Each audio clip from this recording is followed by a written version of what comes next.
You know why? Because you don't have the software yet. You don't download the software for it. Oh. Is it? Oh.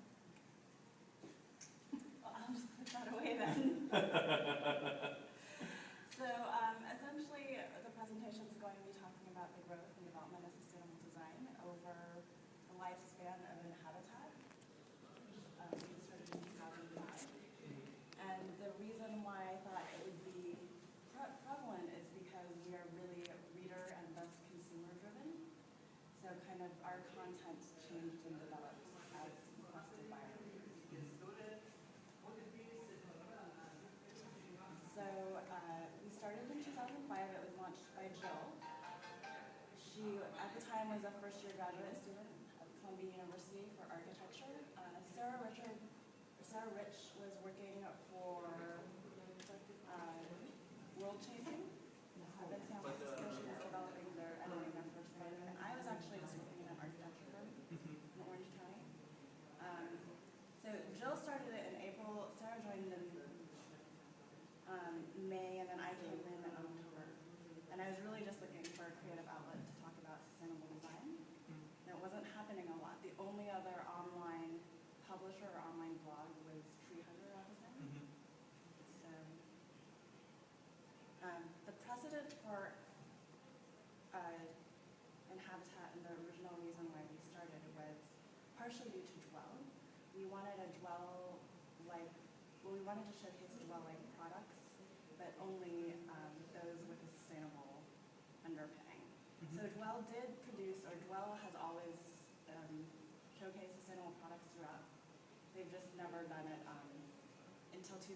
They just never had a whole magazine or a whole month dedicated. And we also felt that by being online, of course, it's less expensive as publishers, and we can show a wider audience. So here's kind of Inhabitat's motto. We believe that green design is good design, and good design is us green design. And then the inference towards home, of course, is back towards our, the Dwell magazine reference. So this was our publishing goal back in 2005, and I think it's indicative of what little was out there regarding sustainable design in terms of information and media or general, designers. Or we thought there was enough information out there that we could do one article a day. And there were times when that was even a stretch to really figure that out. So just Inhabitat then, and we would showcase fixtures. So this is one of my first articles. It's a pendant lamp by Neoculture. It folds flat, and then the owner can kind of structure it any way they want. It's fun that way because it's unique to each owner's preference. We also showcase green buildings and interiors. So this was one of the first articles that I wrote back in 2005. It's for Mista Spa. And at the time, it was the first and only spa undergoing USGBC's Commercial Interiors Pilot Program. And since then, it's still the only first and only LEED spa in DC. So it kind of tells you how far or how little we've come within the last 6 years, because it's still the only representative sustainable model in DC. Because the cities have not really participated in the programs enough. I mean, they're trying to, but they haven't really forced the builders or anything to do it. Well, the cities, the federal, I think the federal and the state level, they've started participating. LEED's been really good about this. They want people, or they want buildings and designers to, have LEED accreditation. So, like Portland and Seattle have, and the GSA has required all federal buildings and state buildings to meet a minimum LEED silver. So there is that general push coming from governments and municipalities. For public buildings. For public buildings. Yeah, but then they have not really insisted on private buildings. And right. But then California just released their green code, so that's kind of the biggest push on a public scale. So what is the green code? I don't even know. It's their sustainable building code. They have kind of the world's first sustainable building code. So, but not it's the California Green Building Code. But so again, no. it's for all residences It's or for all buildings. all buildings, so that's great. Mhm. So it just came out. It got launched January 2011. So, and it's called the Green Code, It's literally called the California Green Building Code. the county, oh, that's great, okay. So we covered housewares. I mean, bamboo was a new thing back then. So mango leaf was one of the few products doing it. So like I said, we're really reader driven, and we did our first survey in 2006, and we asked, what do leaders want, or our readers want? Excuse me. And they're like, well, we want to be more engaged in the process. So how do we begin to green our own environments, and make our own environments more sustainable? So we launched this. We started doing weekly series. So our first one was Green Building 101. They were also more interested in what was going on in the transportation area and how, well, especially now with hybrids. And I think within the green movement, transportation has always been able to talk about it greater, because you can actually see the carbon monoxide coming out of the back of your car versus the chemicals in your buildings, even though they kind of off-gas more than cars. You don't really see them or experience them or smell them on a daily basis. So our readers were really receptive to more stories on transportation.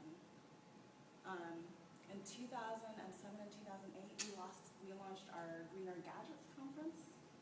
And I think out of all the industries, technology has a really, a struggle. They have a different type of struggle with sustainability.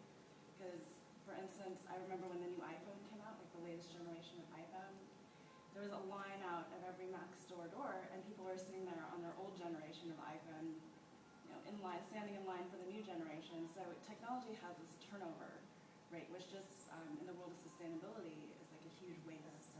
So we launched our Greener Gadgets Conference to start kind of addressing some of those issues. Recycle your iPhone. Yeah. Why not? But who do you give your phone now? Who do you give your old phones to? And you get a tax deduction, isn't it? I don't know. There's a lot of companies that are starting to come up with, like, there's one company where you can send your phone and it'll go to like a third world country and it'll get used. I haven't heard the tax deduction one though. Yeah, I heard about that one too. I'm trying to think what it was. I don't remember. We'll have to look that one up, especially with taxes coming up. Yeah. We should write an article. So, and then in 2008, we also launched Inhabitat, which was primarily because Jill became pregnant. So she was interested in this growing market, but there was a growing market for young mothers that weren't necessarily interested in being sustainable, but they were interested in providing a healthier environment for their children. So I think the language catering to this specific market kind of changed and adapted, but it still meant sustainable and green. And then, Are diapers? well, they're recyclable? going back to cloth diapers now. Yeah, okay. But are they? No, they're plastic, right? No, the cloth diapers. The They're cloth going back diapers, to, like, I can tell you about the cloth diapers because I used them for my son yeah. 39 years ago. Well, my parents use them on me, and then my Yeah. brother, who's Yeah. 5 years younger, used. But yeah, they're going back to cloth diapers. There's services where they'll pick up your diapers, and then they'll clean them and they'll bring them back. That's great. But yeah, so that's a growing market. But I mean, the thing is, if you do that, then you have all the transportation back and forth. Yeah, but As long as it's an unfortunately, electric not a car, lot you of can people do like it. to deal with what's in the dirty diaper. So it's just so much of sustainability is about changing ingrained habits. Like throwing out a diaper versus like Right. putting it in your Just the thought really helps every little bit. right. Yeah. So even though there's transportation involved in the delivery of cloth diapers, it's one step further than Then every baby cutting steps. it down.